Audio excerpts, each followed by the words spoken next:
Bonsoir. Connaissez-vous un pays qui a purement et simplement disparu des cartes de l'Europe pendant près de 120 ans? La réponse, c'est la Pologne. La Pologne, en effet, a connu une très grande instabilité territoriale au cours de son histoire, alors qu'elle est pourtant l'une des plus anciennes nations d'Europe. Donc cette semaine, rappelons quelques étapes de son histoire, et puis la semaine prochaine, nous étudierons sa nouvelle situation dans l'Europe d'aujourd'hui. Nous sommes vers le Xe siècle, en Europe centrale, et 3 tribus de Slaves occidentaux vont être à l'origine du peuple polonais. Les Polanes, qui donneront leur nom au pays, les Wislanes, plus au sud, autour de Cracovie, et les Slezzanes, en Silésie.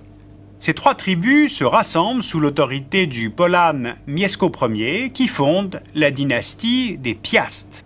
Cherchant à échapper à la tutelle germanique, Mieszko Ier se convertit au catholicisme en 966 et place ainsi la Pologne sous la protection de l'Église de Rome. C'est là une première protection. Ensuite, c'est son fils Boleslas qui devient le premier roi de Pologne en 1025 et lance une politique de conquête pour agrandir le territoire et donc renforcer cette protection. L'idée, c'est de fonder un royaume solide. Cette enveloppe territoriale est très proche des frontières actuelles. Retenez-la parce qu'on va y revenir tout à l'heure. L'union avec la Lituanie est aussi une étape à retenir. Elle est née en 1386 d'un mariage entre l'héritière de Pologne, Edwige, et le grand-duc de Lituanie, Jagellon. Elle va durer près de 4 siècles et permet au pays de devenir une vraie puissance catholique dans l'est de l'Europe. Ainsi, elle devient capable de lutter contre les chevaliers teutoniques qui, depuis le XIIIe siècle, étendent leur territoire vers le nord et vers l'est. Or, la victoire des Polonais et des Lituaniens à Tannenberg en 1410 marque un coup d'arrêt à cette expansion germanique. 50 ans plus tard, la paix perpétuelle de Torun, signée entre les Polonais et les chevaliers teutoniques, inverse le rapport des forces. L'État polono-lituanien contrôle la Pomérélie et Gdansk, et la Prusse orientale devient vassale du roi de Pologne. Sous l'Union, au XVIe siècle, la Pologne est à son apogée. Elle fait 4 fois sa superficie actuelle, elle va de la Baltique au Dniepr et jusqu'à la Russie actuelle. En 1561, elle annexe la Livonie et l'Estonie, et ces annexions vont lui donner des accès sur la Baltique, ce qui lui permet précisément de développer son commerce. Ce développement du commerce s'accompagne d'un rayonnement culturel dont on mesure bien l'importance par celui de l'université de Cracovie ou bien du grand astronome révolutionnaire Copernic, sans doute le meilleur représentant du siècle d'or de la Pologne. Or, c'est justement ce territoire devenu immense qui va engendrer une période de déclin.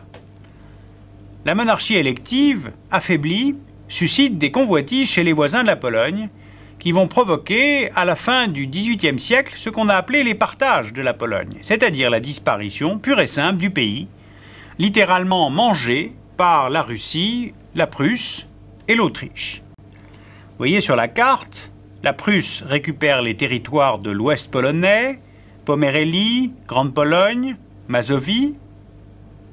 La Russie, l'est du pays, la Biélorussie, la Lituanie et la Courlande. Et l'Autriche, le sud du pays, avec la Galicie et la petite Pologne. En 23 ans, exactement entre 1772 et 1795, la Pologne disparaît de la carte de l'Europe. Le traité du 26 janvier 1797, entre les 3 puissances, proclame la dissolution de la Pologne. Sur le traité, il est mentionné en latin « finis Polonae », la fin de la Pologne, et même l'interdiction de mentionner son nom. Chaque partie de son territoire est soumise à une administration étrangère. L'Autriche sera la plus libérale. La Prusse mènera principalement une politique de germanisation.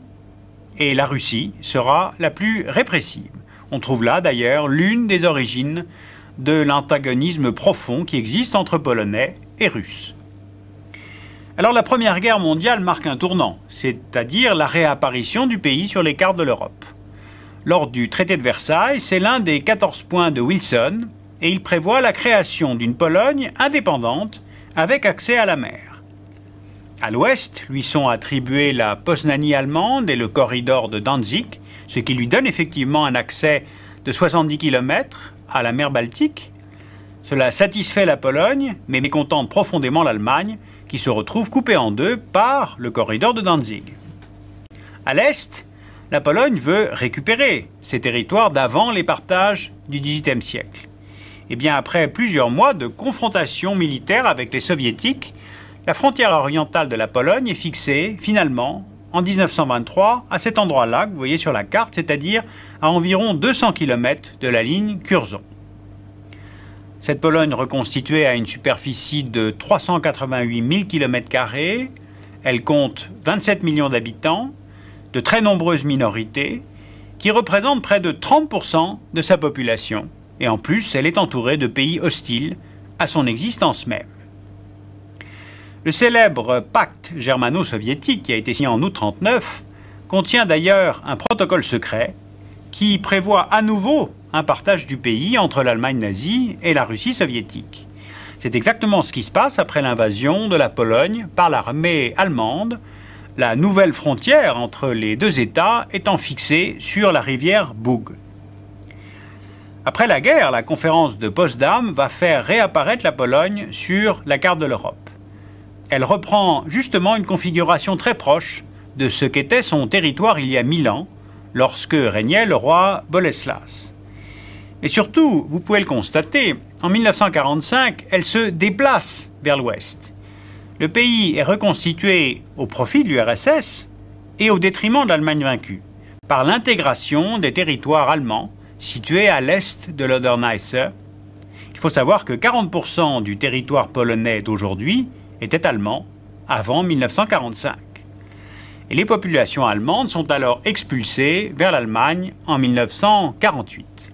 La Pologne devient une démocratie populaire en 1952 et subit alors un nouveau type de soumission politique en entrant dans la zone d'influence de l'URSS. L'alliance militaire pro-soviétique devient justement le pacte de Varsovie en 1955 et cet état de souveraineté limitée va durer jusqu'en 1989. Alors l'histoire récente a moins besoin d'être présente sur les cartes parce qu'elle est plus présente dans nos mémoires. Mais le grand basculement de 1989, nous le devons en partie aux Polonais. Je pense au rôle tenu par le syndicat Solidarność, celui tenu par les catholiques, et puis n'oublions pas que le pape de la fin de la guerre froide est un pape polonais. La nation polonaise s'est forgée par le catholicisme, mais surtout en luttant contre ses deux voisins, russes et allemands, et elle en garde aujourd'hui encore un fort ressentiment, ceci dit peut-être plus encore vis-à-vis du voisin de l'Est que de son voisin de l'Ouest. Eh bien, la semaine prochaine, nous regarderons l'économie et puis l'actuelle redistribution des cartes dans l'Europe centrale, où la Pologne joue un rôle tout à fait central entre l'Allemagne, la France, l'Union européenne et l'OTAN.